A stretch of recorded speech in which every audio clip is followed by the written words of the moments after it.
इन वक्त असां मौजूद आहियूं करूंडी शहर में ऐं करूंडी खैरपुर ज़िले में ही अचे थो ईअं न भाउ? अलाए मथां मां ग़लति हुजां यार, इलाही ॾींहं थी विया आहिनि माना तारीख़ पढ़ंदे बि।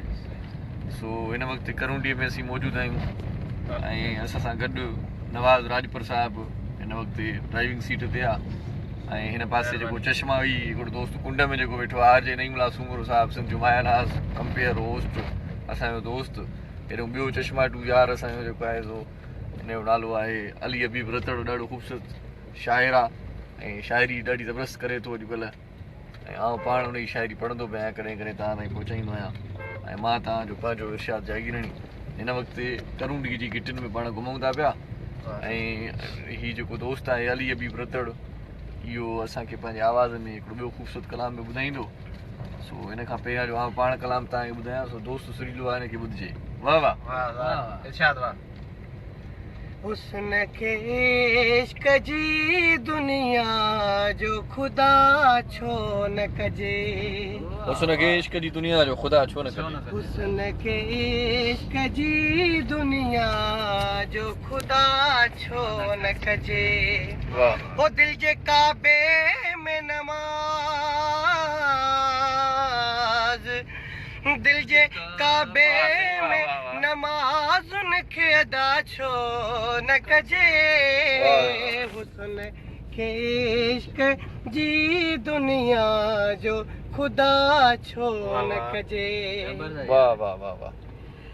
दिल जे काबो त काबे में रखियल छा है,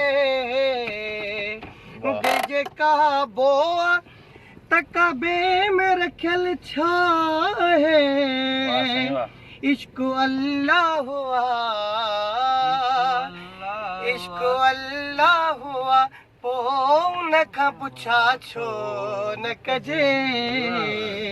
हुस्न के इश्क जी दुनिया जो खुदा छो न कजे। जंहिंजे चेहरे में कुदरत जो भरियल नूर हुजे, जंहिंजे चेहरे में कुदरत जो भरियल नूर हुजे, उन चेहरे खे ॾिसी, उन चेहरे खे ॾिसी उन जी सना छो न कजे।